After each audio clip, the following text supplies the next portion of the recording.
المجيد أعوذ بالله من الشيطان الرجيم بسم الله الرحمن الرحيم إن الله وملائكته يصلون على النبي يا أيها الذين آمنوا صلوا عليه وسلموا تسليما اللهم صل على محمد وعلى آل محمد كما صليت على إبراهيم وعلى آل إبراهيم إنك حميد مجيد اللهم بارك على محمد وعلى آل محمد كما باركت على إبراهيم وعلى آل إبراهيم إنك حميد مجيد সকল প্রশংসা সে আল্লাহ পাকের, যিনি বিশাল আকাশের মালিক, যিনি বিস্তৃত জমিনের মালিক, যিনি আমাদেরকে সৃষ্টি করেছেন, যিনি আমাদের গুনাহ ক্ষমা করেন। তিনি ছাড়া আমাদেরকে ক্ষমা করার আর কেউ নেই। পৃথিবীতে আপনাকে অনেকে অনেক আশ্বাস দিবে, কিন্তু আপনার গুনাহ ক্ষমা করে দিতে পারে এমন আশ্বাস কেউ দিবে না। সেই মনিবের দরবারে আমরা সকলে পড়ছি আলহামদুলিল্লাহ। রব্বানা লাকাল হামদ হামদান কাসীরান তাইয়িবান মুবারাকান ফীহি। লাখো কোটি দরুদ ও সালাম বিশ্বের মানবতার মুক্তির দূত সাইয়্যিদুল মুরসালিন খাতামুন নবিয়্যিন আশরাফুল আম্বিয়া সৈয়দনা বিশ্ব নেতা জনাবে মুহাম্মদ রাসূলুল্লাহ সাল্লাল্লাহু আলাইহি ওয়াসাল্লামের উপর আজকে পবিত্র জুমার দিন আজান হয়ে যাওয়ার সাথে সাথে আমরা মসজিদে আসতে পেরেছি। এই সুযোগটুকুন যিনি করে দিয়েছেন তিনি আমাদের মনিব, তিনি আমাদেরকে ভালোবাসেন, আমরা তাকে ভালোবাসি। আল্লাহ ছাড়া, আল্লাহর উদ্দেশ্য ছাড়া কাউকে ভালোবাসা জায়েজ নাই, ঘৃণা করাও জায়েজ না। আপনি যদি কাউকে ভালোবাসেন সেটা আল্লাহর জন্য বাসবেন, আপনি যদি কাউকে ঘৃণা করেন সেটা আল্লাহর জন্য করবেন। কেউ যদি আপনার শত্রু হয়ে যায় সেটা আল্লাহর জন্য হয়ে যাক, এতে আমাদের কোনো আপত্তি নেই, কারণ আমরা আমাদের আল্লাহকে চাই। তিনি আমাদেরকে সৃষ্টি করেছেন, তিনি আমাদেরকে নেয়ামত দিয়েছেন। কেউ আমাকে কিচ্ছু দেয় নাই, সব দিয়েছেন আমাকে কে? আল্লাহ। আমার চারপাশে যা কিছু আছে সব কিছু আমার জন্য পরিবেশ তৈরি করেছেন কে? আল্লাহ, আল্লাহ পাক। সেজন্য আমরা আল্লাহ পাকের কাছাকাছি থাকতে চাই, আল্লাহর নিকটবর্তী হতে চাই, আল্লাহর প্রিয় বান্দা আমরা হতে চাই। আজকে আমরা গুরুত্বপূর্ণ কিছু কথা শুনব। এই মসজিদের সম্মানিত খতিব সাহেব, তিনি সব সময় জুমার খুতবা দিয়ে থাকেন। আজকে আমি ওনার অনুমতি নিয়েই আপনাদের সামনে কিছু কথা বলবো ইনশাআল্লাহ। প্রথম কথা হলো আমরা আল্লাহর নিকটবর্তী হতে চাই, আমরা আল্লাহকে চাই, আল্লাহর ভালোবাসা চাই। এতে যদি কেউ আমার শত্রু হয়ে যায়, যাক না, তাতে কি? আমার আল্লাহ যদি ঠিক থাকেন আমার সবই ঠিক। বাদশাহ হারুনুর রশিদ, গল্প তো, সত্য মিথ্যা জানি না, এটা কোনো হাদিসের কথা নয়, গল্প, শুধু নিতান্তই গল্প। বাদশাহ হারুনুর রশিদ, সে তার অনেকগুলো বান্দি ছিল, কিন্তু সে তার কালো বান্দিটার আশেক হলেন। সবচেয়ে বেশি ভালোবাসেন তিনি তার সবচেয়ে কালো যে বান্দিটা, তাকে। লোকেরা সমালোচনা করলেন, বাদশাহ হারুনুর রশিদ, আপনি এটা কি করেন? এত সুন্দরী রমণীরা থাকতে আপনি একটা কালো বান্দির প্রেমে পড়েছেন, তাকে সবসময় কাছাকাছি রাখতে চান। তো বাদশাহ হারুনুর রশিদ বলেছিলেন, এটা যদি প্রমাণ দিতে হয় তাহলে আমি তোমাদেরকে নিয়ে একটা সবার আয়োজন করতে হবে। যথারীতি সবার আয়োজন করা হলো, সবাই আসছে। সমালোচক যারা তারাও আসছেন। তিনি 1000 স্বর্ণের দেরহাম নিলেন। নেওয়ার পরে তিনি তার সকল বান্দীদেরকে ডাকলেন। এই সকল বান্দীদের মধ্যে ওই কালো বান্দীটাও ছিল। বাদশাহ হারুন রশিদ তখন বলেছিলেন, আমি আমার এই দিরহামগুলো আমি ছিটিয়ে দেব তোমাদের সামনে। শুধুমাত্র যারা বান্দি, অন্য লোকেরা নয়, যারা বান্দি আমার, তোমরা এই আমি যখন দিনারগুলি ছিটিয়ে দেব, তোমরা যে যা নিতে পারো সে তার মালিক হবা, এটা আমি আর ফেরত নেব না। কথাটা শোনার পরে অন্য বান্দিরা পজিশন নিচ্ছেন, কেউ তার ওড়নাটা কোমরের সাথে বেঁধে নিচ্ছেন। নেওয়ার পরে তিনি দিনারগুলি ছিটিয়ে দিলেন। দেওয়ার সাথে সাথে আপনার বান্দিরা সবাই প্রতিযোগিতা লাগছে কে কত কুড়াইতে পারেন। কিন্তু যেই বান্দিটার প্রেমে তিনি আসক্ত ছিলেন, সে একটাও কুড়ায় নাই, দাঁড়ায় আছে, স্ট্রিট বাই দাঁড়িয়ে আছে, ধরে না। সবাই কুড়ালেন, সবাই মহা খুশি, কারণ যে কুড়াতে যা পারলো তাই নিয়ে যাবে। এবার কুড়ানো শেষ, সবাই খুশি। এই বান্দিকে জিজ্ঞেস করা হলো, সবাই তো কুড়ায় নিয়ে গেল স্বর্ণের দেরহাম, দামি জিনিস, তুমি কুড়াইলে না কেন?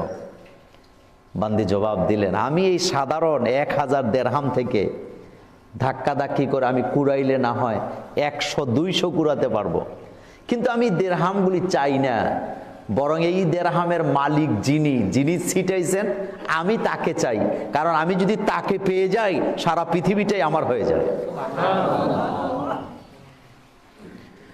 সুতরাং যারা বুদ্ধিমান ইমানদার যারা, তারা দুনিয়া চায় না, তারা চায় আল্লাহকে, কারণ তারা জানে যে আমি আল্লাহকে পেয়ে গেলাম মানে সারা পৃথিবী আমার হয়ে গেল।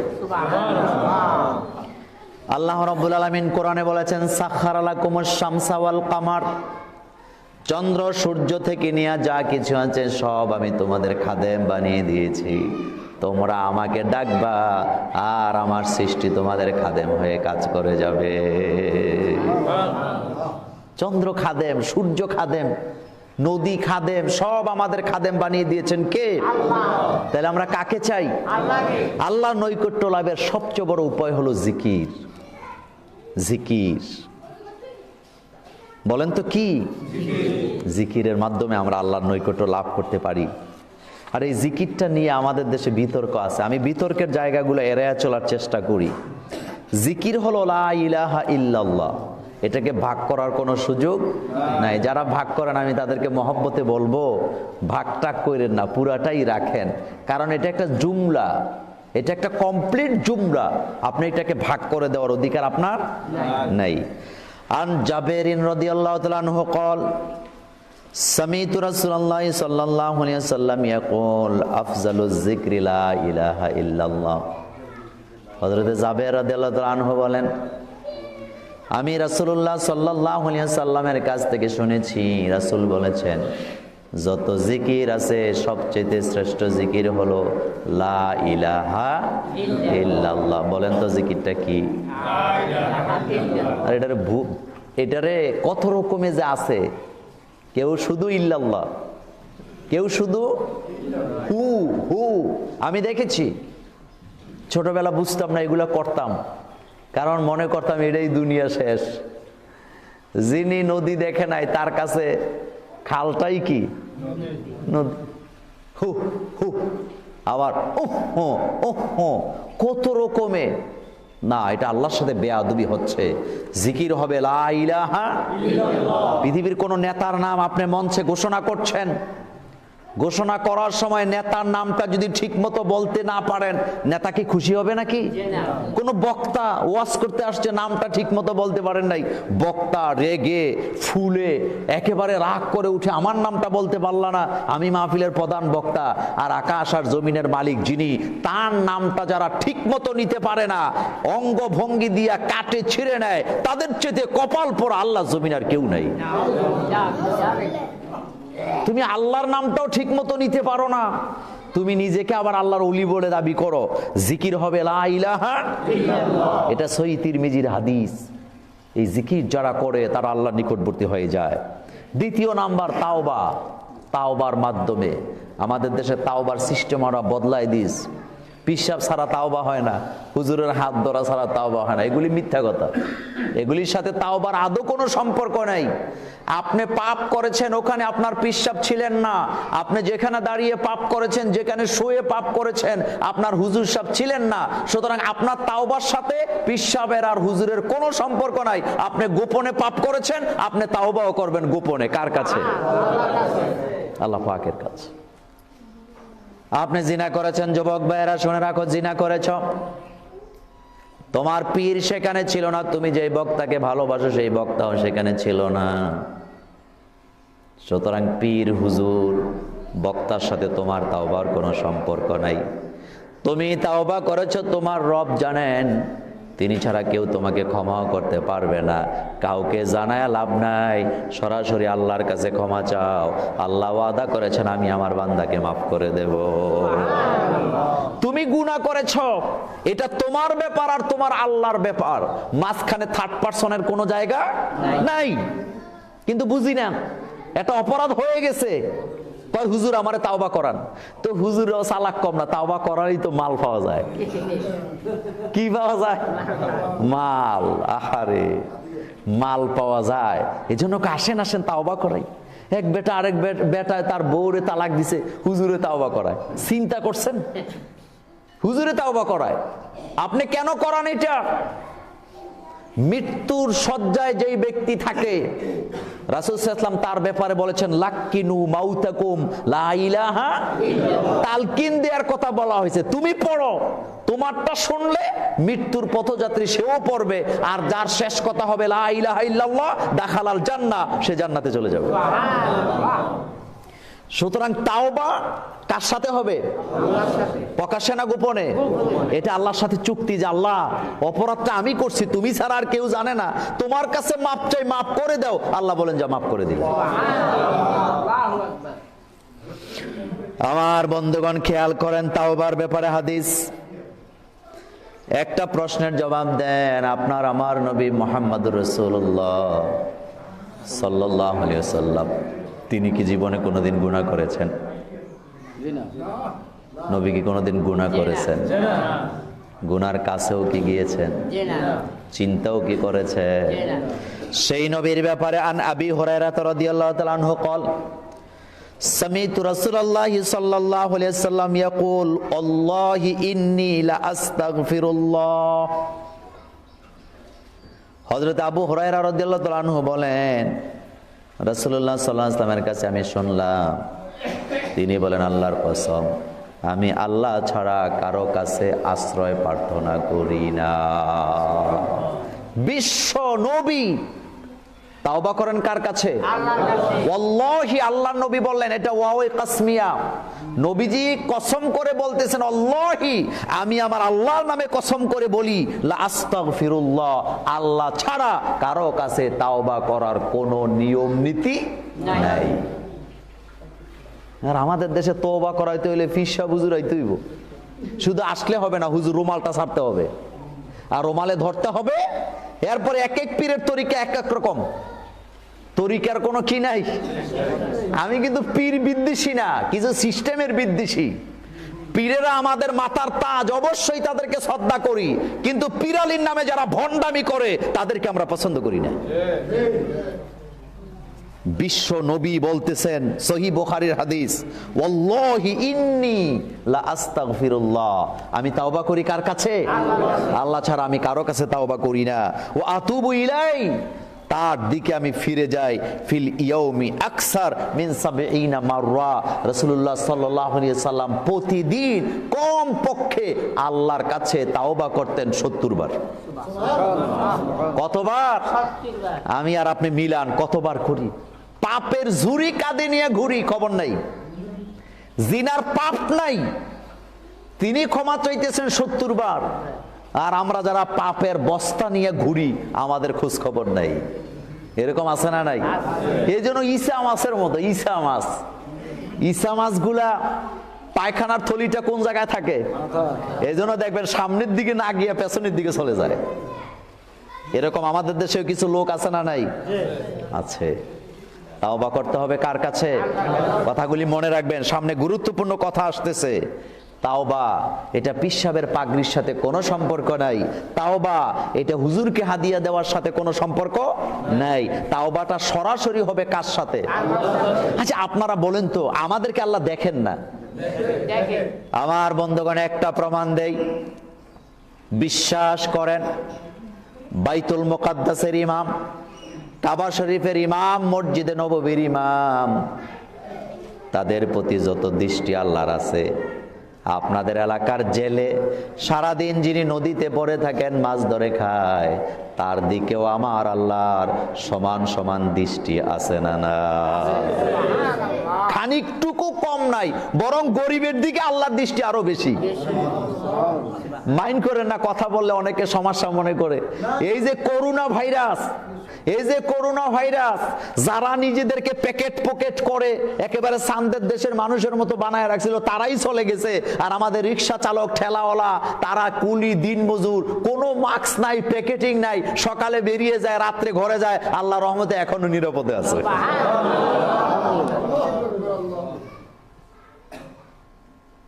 সুতরাং সবার দিকে নজর আমার আল্লাহর আছে না নাই? সমানভাবে আছে, সমানভাবে আছে, এতটুকুন কম নাই। সুতরাং আপনি কারো কাছে তাওবার দরকার নাই, সরাসরি তাওবা করবেন কার কাছে? আপনি বলবেন আমি পাপিষ্ট, জিনার কাছে যান, উনি আরো বড় পাপিষ্ট, কারণ আপনি একজনের পাপের খবর আরেকজনে জানেই না। আরে ভাই, মোল্লা নাজিম কি সুন্দর পোশাক পরছে, কিন্তু ওনার চরিত্রের মধ্যে কত দোষ আছে এটা আপনারা জানেন না, কিন্তু ভালো জানেন কে? আল্লাহ জানে। এই যে পিসাব সাজ্জা রয়েছে বাপসাব লইয়া, কিন্তু ভিতরে কত গলদ আছে। ভাইয়ের সম্পদ যে খাইছে, বোনের সম্পদ যে খাইছে, বাইরে যে ঠকাইয়া নিজে খেলাফটটা নিছে, এটা আমার আল্লাহ ভালোই জানে। কথাটা বুঝাইতে চাইলাম, আপনাকে সহজ সরল করে দিলাম। আপনি ডাইরেক্ট আপনার আল্লাহর কাছে ক্ষমা চাইবেন, কোনো মাধ্যমের দরকার নাই। আবু জেহেল, আবু লাহাব, উতবা, সাইবা, মুগিরারা লাত মানাতের গোলামি কেন করত? তারা বলতো এগুলি ভালো মানুষের মূর্তি, সুতরাং এরা ভালো ছিল, এদের মূর্তি এখানে আছে, ডাইরেক্ট না চাই, আমরা তো পাপিষ্ঠ লোক, গুনাহ টুনা করি, ওদের মাধ্যমে যদি চাই তাহলে রব খুশি হয়ে যাবে। নাউজুবিল্লাহ। আর এই আকীদা এখনো আমাদের দেশের লোকদের মধ্যে আছে না নাই? তাওবা করতে হবে ডাইরেক্ট। আমার যুবক ভাইয়েরা শুনে রাখো, তাওবার মৌলিক শর্ত হলো চারটা। কয়টা? এই চারটা শর্ত পূরণ না করে যত তাওবা করেন, যত ফাগরি ধরেন, যত হুজুরে হাদিয়া দেন, কোনো লাভ হবে না। কয়টা শর্ত? আচ্ছা আপনারা বলেন তো, গাড়ি চলতে আমরা যে প্রাইভেট কার চড়ি, বাস চড়ি, চার জায়গায় চারটা চাক্কা আছে না নাই? একটা চাক্কাও যদি খুলে দেন গাড়িটা চলবে তো? রেল লাইনের লাইন কয়টা? আরো জোরে কোন? একটা ফালায় দেন, চলবে তো? তাওবার শর্ত কয়টা? চারটা তাওবার শর্ত আছে। চারটার একটাও যদি ছুটে যায়, আপনার তাওবা আল্লাহর দরবার কবুল হবে না। ঠান্ডা মাথায় বুঝেন। এক নাম্বার, যে গুনাহটা আপনি করছেন গোপনে, আপনি গোপনেই তার থেকে বিরত থাকবেন। গোপনে করছেন, আপনি কি করবেন? এটা ছেড়ে দিবেন। এটা হলো প্রথম শর্ত। গুনায় থাইকা তাওবা করলে গুনাহ কবুল হবে না। আপনি সুদও খাইতেছেন, আবার হুজুরের তালিমের সাথে সাথে আবার তাওবাও করতেছেন, পরের দিন আবার সুদে লাগাইতেছেন, আবার তাওবা করতেছেন, আপনার তাওবা কবুল হবে না। জনগণের মাল খায়, পুরা রাস্তার টাকাটা খায় লাইছে। জুমার দিন আতর একটা লাগাইয়া যায়, নামাজটা হাতে লইয়া আমাদের নেতা সাহেব প্রথম কাতারে যায় বইছে, হুজুরের হাতে মুঠ কইরা 500 টাকার নোটটা দিয়ে দিছে, আর কইছে হুজুর দোয়া করেন, একটু মুসিবতে আছি। লাভ নাই, কারণ তুমি যেই পাপটা করেছ ওইটা বন্ধ করবা না যতক্ষণ তোমার তাওবা কবুল হবে না, ততক্ষণ কোনো লাভ নাই। এক নাম্বার হলো, নিজে যে পাপটা করছিল এটাকে কি করতে হবে? টোটালি ছেড়ে দিতে হবে, না এটা আমি আর করব না। 2 নাম্বার, আল্লাহর নিকটে গুনার জন্য লজ্জিত হইবেন। দেখেন কথা, শর্তগুলো খেয়াল করেন। আপনি গুনাহ করছেন, এটা আপনার হাতেই, আপনিই ছাড়তে পারবেন, অন্য কেউ ছাড়াই দিতে এই জন্য আপনি ছেড়ে দিবেন। আর 2 নাম্বার শর্ত হলো আপনি লজ্জিত হবেন কার কাছে? আল্লাহর কাছে। বলবেন আল্লাহ, আহা আমি করে ফেলেছি, আমি গোলাম, আমি বুঝি নাই অথবা বুঝিছি, কিন্তু শয়তানের ধোকায় পড়ে অথবা নাফসের ধোকায় পড়ে আমি ভুলটা করছি। আল্লাহ আমি তো জানি আপনি ছাড়া আমাকে কেউ ক্ষমা করতে পারবে না, আপনি দয়া করে ক্ষমা করুন। এই লজ্জিত হওয়া, শরম পাওয়া। আমাদের দেশের লোকের অসীম, আপনার পরিবারের আপনার সন্তানটাও যদি অন্যায় করার পরে শরম পাইয়া যায়, আরেকজন কয়ে ভাই কিছু কয়ে না, লোকটা লজ্জা পাইছে, বলে কি বলে না? যে কোনো লোক অন্যায় করার পরে যদি লজ্জিত হয়, সাধারণ মানুষ তাকে ক্ষমা করে দেয়, আর আকাশ আর জমিনের মালিক যিনি, তিনারটা তো ভিন্ন। বান্দা যখন অপরাধ করে লজ্জিত হয়, আল্লাহ বলেন যা আমি তোমাকে ক্ষমা করে দিলাম। তাহলে তাওবার মৌলিক শর্ত কয়টা? এর মধ্যে প্রথম শর্ত হলো অপরাধটা ছেড়ে দিতে হবে, আর দ্বিতীয় শর্ত হলো কি?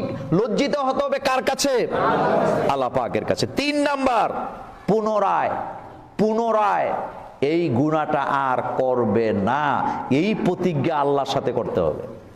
বান্দার সাথে কইরা কোনো লাভ নাই, প্রতিজ্ঞা করতে হবে কার সাথে? যে আল্লাহ আমি যে অপরাধটা করছি সেটা আমি আর করব না। এরপরে 4 নাম্বার, যিনি তাওবা করতেছেন তিনি যদি কারো হক নষ্ট করে থাকেন, কারো সম্পদ যদি মাইরা খায়া থাকেন, ওই সম্পদটা অবশ্যই ফেরত দিয়ে দিতে হবে। এখন আমাদের দেশের নেতারা মাঝে মধ্যে কয় হুজুর 3টা মানা সম্ভব, কিন্তু লাস্টেরটা তো মানতে পারুম না। আমার সাথে এক নেতা বলতেছে যে 4 নাম্বারটা মানলে তো আমি ফকির হয়ে যাই, কারণ এদেশে যারা বড় লোক হয় ম্যাক্সিমাম গরিবদেরকে ঠকায়া হয়। কথাটা আসতে বললেন কেন? যত বড় লোক 99% গরিবকে ঠকায়া বড় লোক হয়েছে। জমিন, 4টা জমিন পাশাপাশি, 2টা ওনার প্রভাবশালী ব্যক্তি আর 2টা আশেপাশের গরিবদের, ওনার নজর এখন ওই 2টার দিকে। এরকম লোক তো আপনাদের এলাকায় নাই, বাংলাদেশে নাই। হের আছে কয়টা? 2টা, শান্তি নাই। এখন নজর গেছে আর ওই 2টার দিকে, যারা দুর্বল পার্টি, তাদেরটা কিভাবে গ্রাস করা যায়। এরপরে একটু দুর্বল যেটা বিপদে আপদে আছে, হেডার পিছে পিছে ঘুরতে আছে, তো জমিনটা আমার দিয়া দে, ডবল দাম দেব। এটা হয় না তো? এটা হয় না তো? ঘুরতেছে, ডবল দেবো, ট্রিপল দেবো, দিয়ে দে। কোন রকমে ফুসলায়া ফাসলায় জমি নিল, মাশাআল্লাহ মোছে তেল দে, হইছে কয়টা? বাকি রয়েছে কয়টা? কিন্তু যেটা বাকি আছে সেই জমিনের মালিক বড় টেরা, হ্যাঁ কয় জান দেবো, জমি দেবো না। আর হ্যাঁ কয় দিবি না, আমি যে কি চিজ বুঝোস নাই। এরপরে এলাকার কিছু দালাল থাকে জমি কিনা বেচার, নাই তো? হ্যাঁ, আবার অনেকে রাগ করবে কিনা জানি না, আপনাদেরই বলি না। এরপরে যাইয়া ওই দালালেরা আগে কয়, জানোস নি পাশেরটা কিন্তু অমুক ভাই কিনছে, তো তোর দ্বারা লাভ কি বেটা, দিয়ে দে। এভাবে বলে না? এভাবে বলে না? বলে দিয়ে দে। হ্যাঁ কয় না ভাই আমার জমি আমি বেচতাম না, কয় বেচবি না, রাখ। এরপরে ডাকায় এনে লাল চা খাওয়াইয়া, গরম নাস্তা খাওয়াইয়া বুঝায়, দেখ 3টা জমি, দেখেন কি কত বড় দুর্বৃত্ত।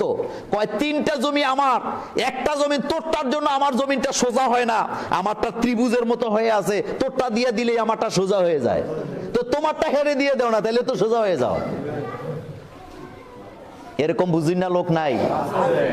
এরপরে বেচারা তো রাজি হয় না, কয় 2 ডবল, কয় না 3 ডবল, কয় না 4 ডবল, কয় না আচ্ছা ঠিক আছে যা, তোরটা নিলাম না।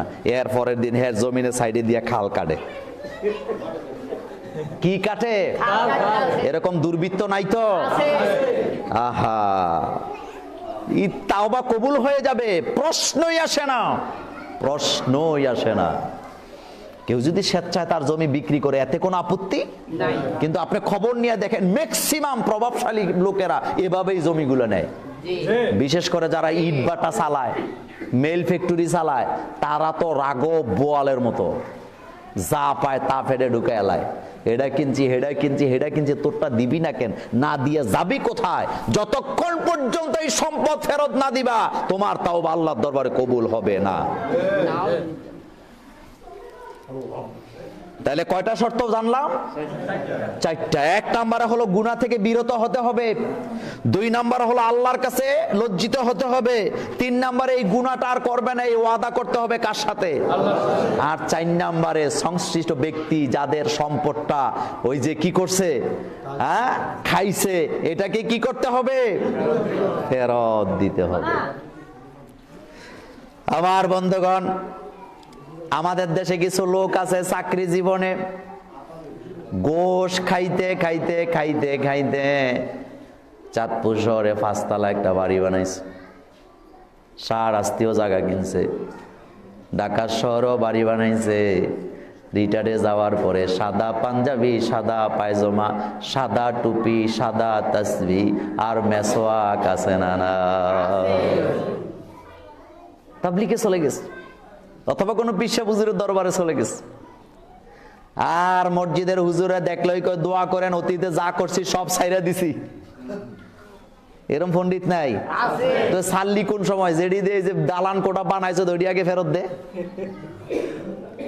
চাকরি করেছো 50 বছর, 30 বছর, 34 বছর, চাকরিতে যোগ দিয়া প্রথম দিন যে গোশটা অন্যায় ভাবে খাইছ সেটা শুদ্ধ ফেরত দিতে হবে, নতুবা তাওবা কবুল হবে না।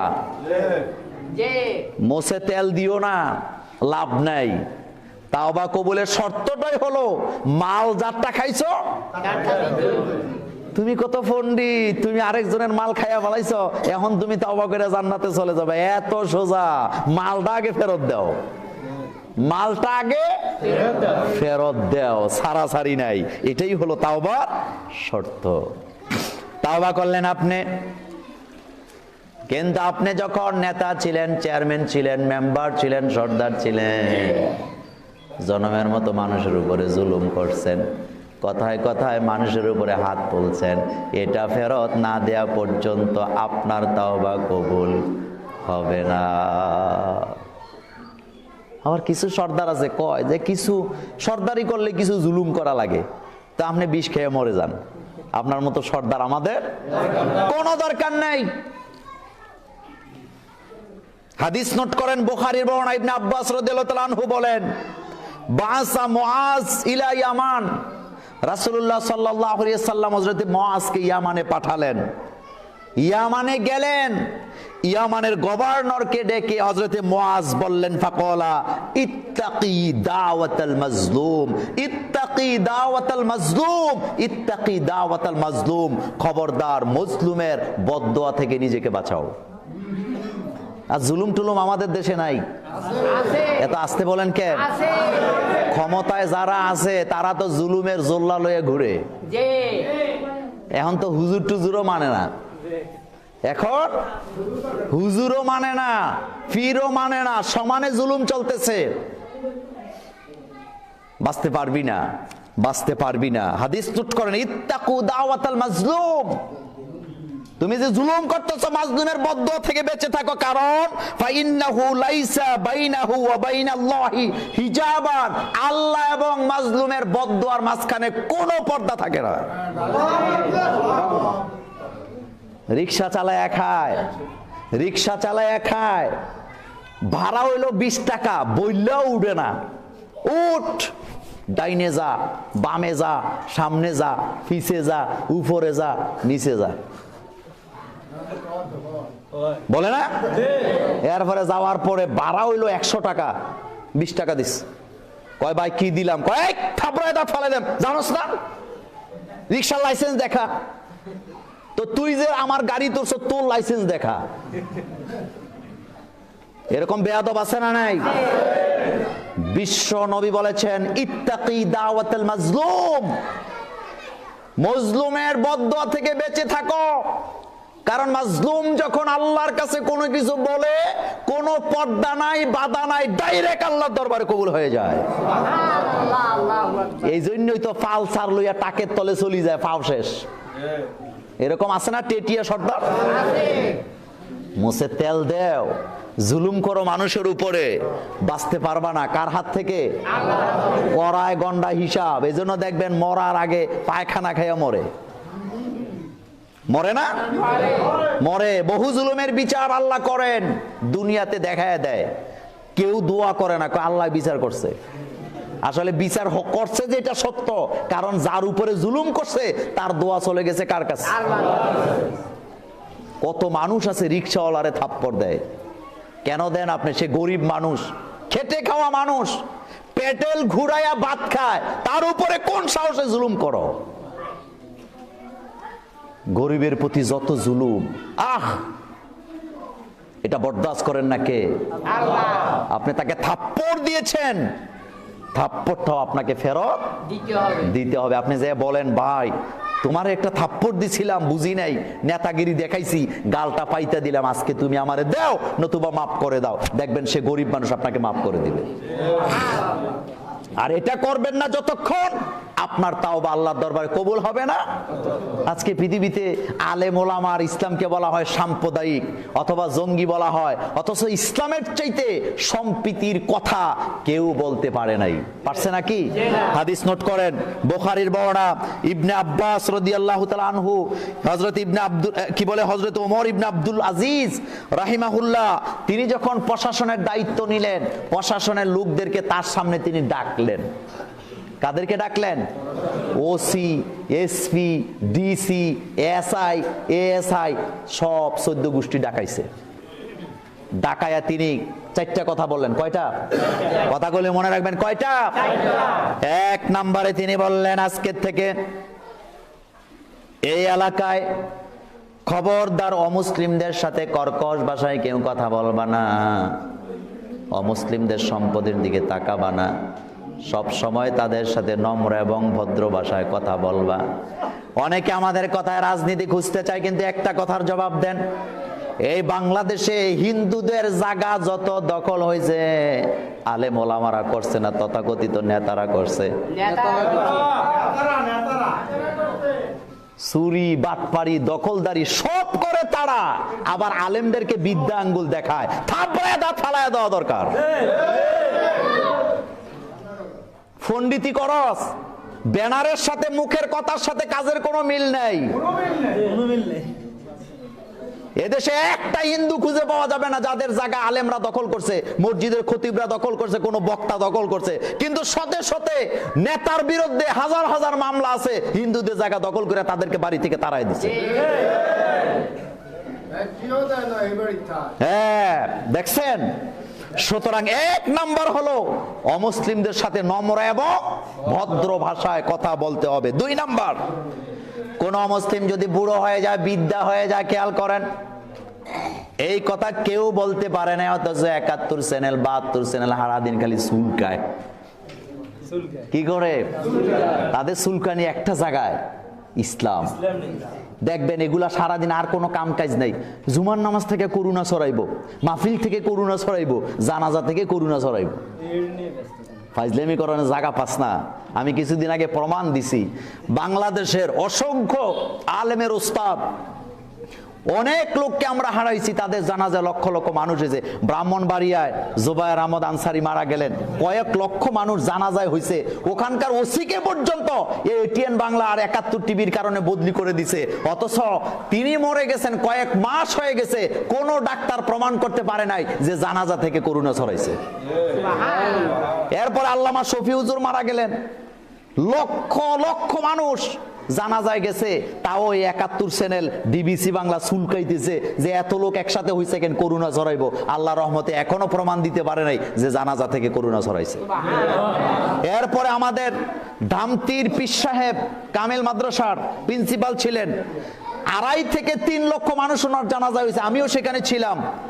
তারা চুলকাইলো যে এত লোক জানাজায় যদি শরীক হয়, হারে মাসাকার হয়ে যাবে, সব শেষ, করুণা ছড়াইবো। আল্লাহ রহমতে 2 মাস হয়ে গেছে, একজন আক্রান্ত হয় নাই। সর্বশেষ গোলাম সারোয়ার সাইদি রাহিমাহুল্লাহ, ব্রাহ্মণবাড়িয়ার, তিনার জানাজার কথা আপনাদের মনে আছে? চিন্তা করেন, এত লোক হয়েছে, তাও 71 চ্যানেল 72 চ্যানেল 73 চ্যানেল চুলকানি শুরু হয়ে গেছে। এত লোক কেন হয়েছে? এত লোক একসাথে হইলে তো করুণা হবে। আল্লাহর রহমতে একজন আক্রান্ত হয় নাই, সব ছাইরা দিয়া এখন লাগছে তাফসির মাহফিল আর জুমার নামাজের বিরুদ্ধে। আসলে এরা আমাদের কল্যাণ চায় না, ইসলাম যেখানে সেই জায়গাটা তারা বরদাস্ত করতে পারে না। আর এই চ্যানেলগুলোর কিছু দালাল আছে, এই দালালগুলোর কারণে আরো আমরা বেশি মুসিবতে আছি।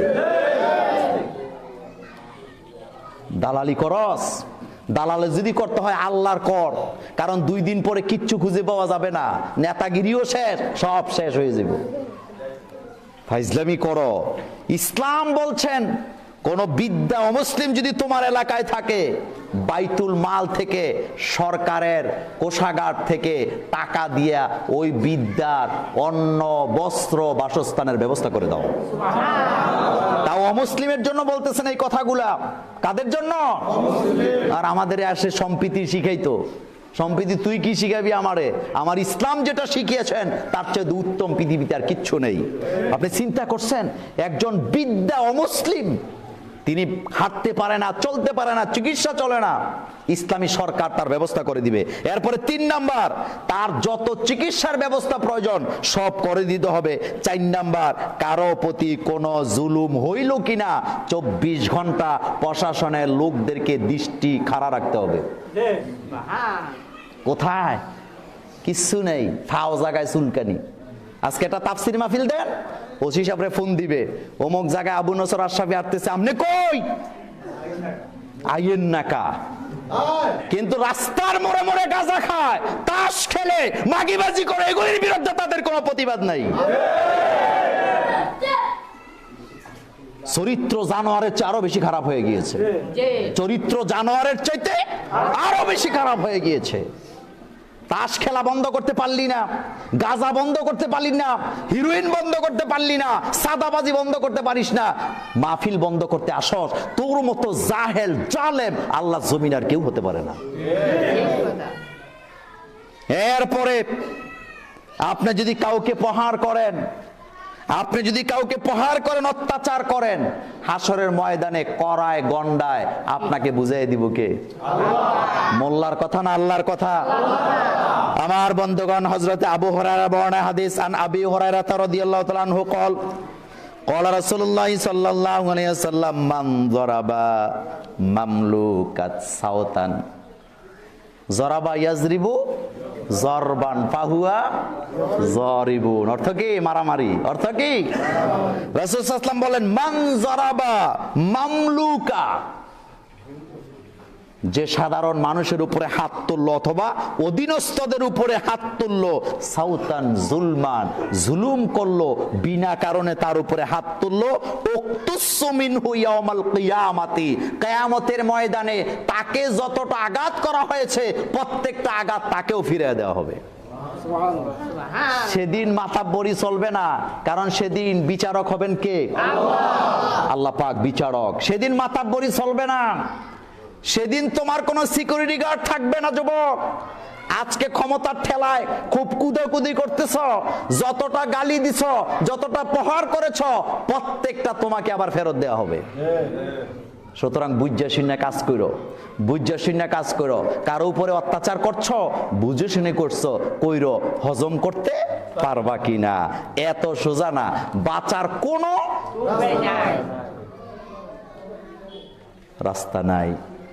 ফি আহসানি তাকওয়িম, খবরদার। এরপরে তাওবার ব্যাপারে কথা বলছিলাম, আরো গুরুত্বপূর্ণ কথা, তাওবা করতে হবে তাওবায়ে নাসুহা। নাসুহা মানে হলো এমন তাওবা আপনাকে শিকল দিয়া বাইন্দা আর আগের জায়গায় নেওয়া যাবে না। আপনি ফেরত চলে আসছেন। এতদিন আপনি ইসলাম পছন্দ করেন নাই, এতদিন আপনি কোরআন ভালো লাগে নাই, নামাজ ভালো লাগে নাই, এখন আপনি এমন ভাবে কোরআনকে ধরছেন, এমন ভাবে আপনি ইসলামকে ধরছেন, হাজার বাধা বিপত্তি, জেল জরিমানার ভয় দেখায়া, মামলার ভয় দেখায়া, শিকল দিয়া বাইন্দা আপনাকে জায়গা থেকে নিতে পারবে না। এটাই হলো তাওবায়ে নাসুহা, এটাই হলো তাওবায়ে নাসুহা। আপনি এতদিন সুদ খাইছেন, এখন যদি মরেও যান, এখন যদি ফকির হয়ে যান, আপনি আর সুদের দিকে ফেরত যাবেন না। এটাকে বলা হয় তাওবায়ে নাসুহা। এই ব্যাপারে আমার আল্লাহ কোরআনুল কারীমে বলেছেন, ইয়া আইয়ুহাল্লাযীনা আমানু তুবু ইলাল্লাহি তাওবাতান নাসুহা আসা রাব্বুকুম আইয়ুকাফিরা আনকুম সাইয়্যাতিকুম ওয়া ইউদখিলাকুম জান্নাতিন তাজরি মিন তাহতিহাল আনহার। আল্লাহ পাক বলেন, হে মুমিনেরা, তোমরা যারা ঈমান এনেছো তোমরা তাওবা করো, তাওবায়ে নাসুহা, অর্থাৎ এমন তাওবা যেটা করার পরে আর কখনো তুমি সেই অপরাধের দিকে ফেরত যাবা না। আর এই তাওবায়ে নাসুহার শর্ত হলো 6টা। জোরে বলেন কয়টা? তাওবায়ে নাসুহার শর্ত কয়টা? 6টা শর্ত। 6টা শর্ত যারা পূরণ করে আল্লাহ তাদেরকে এমন ভাবে মাফ করে দেন যেন জীবনে তারা কোনোদিন অপরাধী করে নাই। সুবহানাল্লাহ। তাওবায়ে নাসুহা করার দরকার আমাদের আছে না নাই? শর্ত কয়টা? 6টা। শর্ত কয়টা? 6টা। নোট করেন। 1 নাম্বার, যা কিছু ঘটে গেছে, যা কিছু করে ফেলেছেন, জিনা করছেন, কাউকে গালি দিয়েছেন, কারো জায়গা দখল করেছেন, কারো সম্পদ নষ্ট করেছেন, এটার জন্য যা কিছু ঘটে গেছে অতীতে, অতীত জীবনে, তার জন্য লজ্জিত হওয়া। কি হওয়া? লজ্জা পাওয়ার মানে তো বুঝেন, মুখ লুকায় ফেলা। মুখ লুকানো মানে ওই কাজে আমি আর নাই, আমি ভাই এগুলাতে আমি আর নাই, এই যে লজ্জিত, এটা হলো 1 নাম্বার শর্ত তাওবায়ে নাসুহার। 2 নাম্বার, আমি ব্যাখ্যা দেব না যেহেতু গরির কাটা আমাকে মানে খুব একটা সাপোর্ট দিচ্ছে না। প্রথম কথাটাই হলো লজ্জিত হয়ে যাবেন যে আমি অপরাধ করেছি, কত বড় জুলুম, হায় হায় আমি এমন কাজ কিভাবে করলাম, আমার দ্বারা এমন কাজ হয়ে গেল, আমি হোটেলে গিয়া পরনারীর সাথে রাত কাটালাম, এত বড় অপরাধ আমি কিভাবে করলাম, আমি রাস্তার মোড়ে দাঁড়ায় রাতের বেলা গাঁজা খাইলাম, এত বড় অপরাধ আমি কেমনে করলাম, এটার জন্য কি হওয়া? লজ্জিত হওয়া। 2 নাম্বার, নিজে যে কর্তব্য দায়িত্ব পালন করতে যায় গাফলতি করছেন, আছে না নাই? বিচারে বইছে, ঠেলা রাখতে পারে নাই, মনটা চাইছিল ন্যায় বিচার করতে, কিন্তু পাশের থেকে আরেক টটিয়া সর্দার যখন ঠেলা মারছে তখন কি এরকম হয় না তো? প্রচুর চিন্তা করেন। আর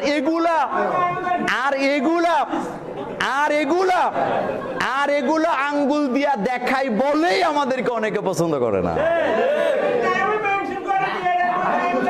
আমার বন্ধুগণ নিজে দায়িত্ব কর্তব্য পালন করতে যাইয়া ঠেলা খাইছে, ঠেলা খাইয়া বিচার কি এখন আর ন্যায়ের পক্ষে নাই।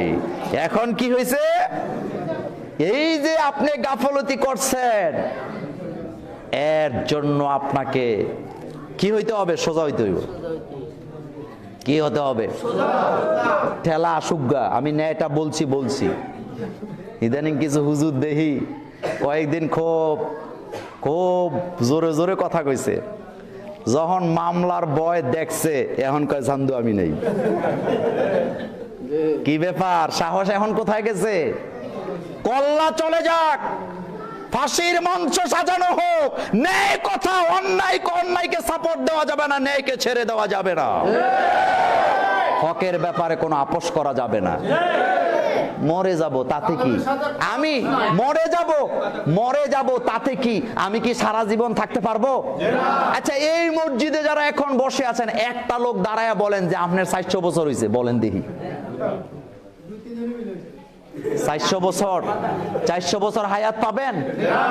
300 বছর, 200 বছর, 100 বছরও পাবেন না, 100 বছরও পাবেন না। যতটুক আসছে আলহামদুলিল্লাহ, কিন্তু অন্যায়ের কাছে মাথা নত করা যাবে না। 3 নাম্বার, বড় কঠিন, যার হক খাইছেন আগে ফেরত দেন, এটা যদি একটা কাঁচা মরিচ হয়, এটা যদি একটা ধনিয়া পাতাও হয়, ফেরত দিতে হবে। ফেরত দিবেন না যতক্ষণ, ক্ষমা পাবেন না ততক্ষণ। এখন আপনি কইবেন হুজুর বিল্ডিং বানাই লিছি, এরকম বলে না? কত পণ্ডিত, আমরা তো শহরে জুমা পড়াই, আপনারা জানেন কত পণ্ডিত ফোন করে, আমি কিন্তু এইভাবেই কথা বলি সবসময়, আবার মনে মনে করি না যে আপনারা রেনে। আমি একটা মসজিদে 22 বছর খুতবা দেই, এটা আপনারা অনেকে জানেন। কথা এসে আরো কঠিন বলি, মাথা উঁচু করার সুযোগ দেই না। ফোন করে, হুজুর বিল্ডিং বানায় এলাইছি।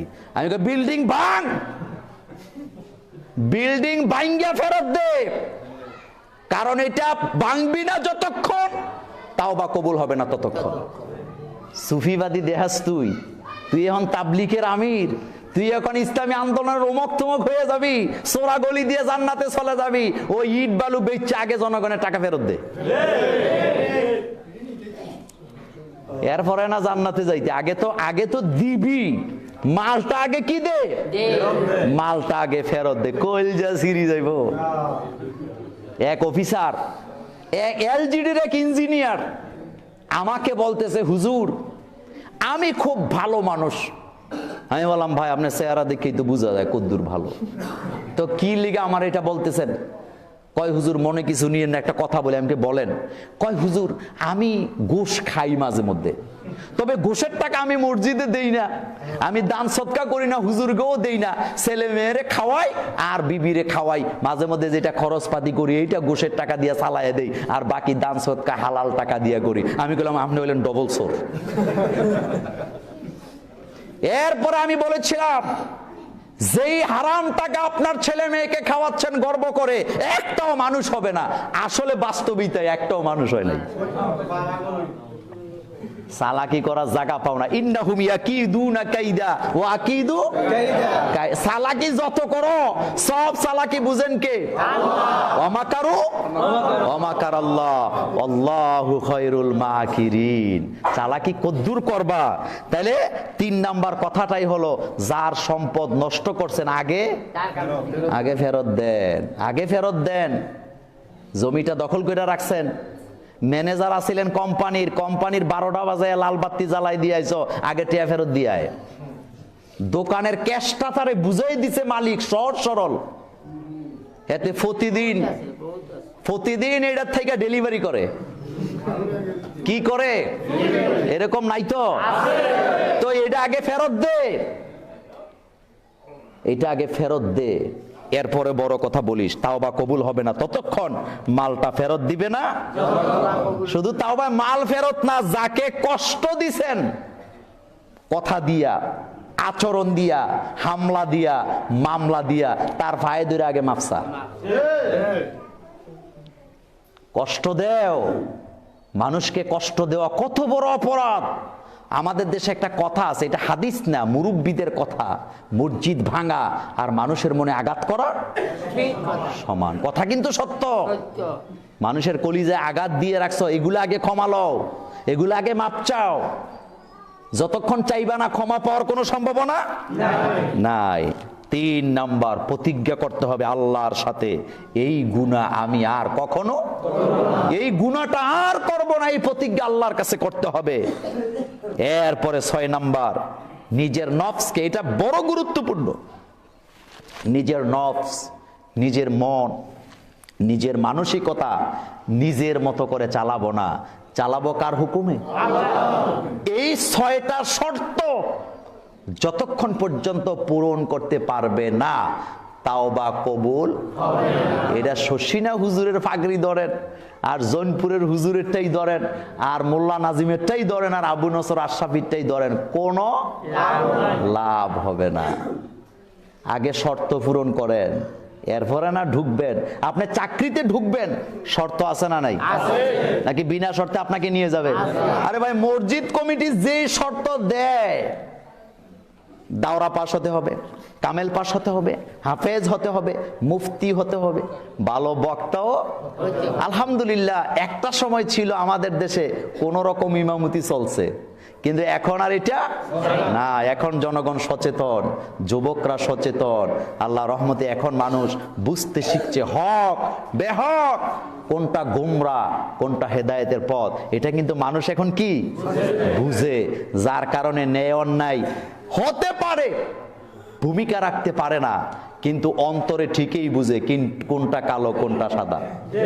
এদেশের মানুষ এখন সাদা কালো বুঝতে শিখেছেন, এটা আমাদের জন্য বিরাট আশার বাণী।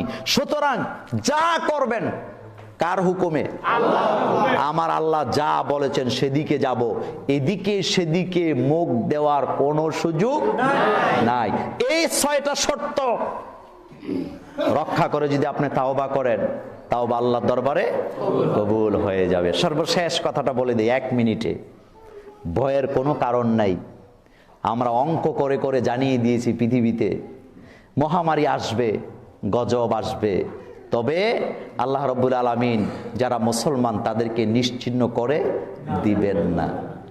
আমার বন্ধুগণ, এই করোনা ভাইরাসের কারণে আমেরিকা কাইত, ইউরোপ কাইত হয়ে গেছে, ফ্রান্স, জাপান, জার্মান, চীনের মতো দেশ কাইত তছনছ হয়ে গিয়েছে। সারা পৃথিবীর অন্যান্য ধর্মগুলা তাদের ধর্মীয় উপাসনালয়গুলাকে তালা মাইরা রাখছে, তারা এখন আর তাদের রবকে ডাকে না। কিন্তু একটা জাতি আছে, কোনোদিন মসজিদ বন্ধ করে নাই, আজানও বন্ধ করে নাই, আজানও ঠিক, 5 ওয়াক্ত নামাজও ঠিক, আর সেই জাতিটাই হলো মুসলমান জাতি। বিশ্ব স্বাস্থ্য সংস্থা বলল যে বাংলাদেশ ভয়াবহ অবস্থা, এখানে গণবসতির দেশ, প্রতিদিন একজন করোনা ভাইরাসের রোগী 1600 জনকে আক্রান্ত করে। তো 1600 জন যদি এইভাবে যদি আক্রান্ত হয়, আগামী 1 বছরে বাংলাদেশ ফিনিশ, আর মানুষ মারা যাবে 20 থেকে 30 লাখ। এটা শোনার পরে কলজায় পানি নেই। বাপে ছেলের লাশ ধরে না, ছেলে বাপের লাশের কাছে যায় না। আহারে, নেতাদের তো খবরই নাই, কয় মরি যাক, সব মরি যাক। কিন্তু এই করোনা ভাইরাসের মধ্যে আলেম ওলামারা বলেছিল ভয়ের কোনো কারণ নাই। এটা কোরআনের দেশ, এটা আলেম ওলামার দেশ, এটা টুপিওয়ালা দাড়িওয়ালাদের দেশ। আল্লাহ রহমতে 1 বছর পরে প্রমাণও হয়েছে কি হয় নাই?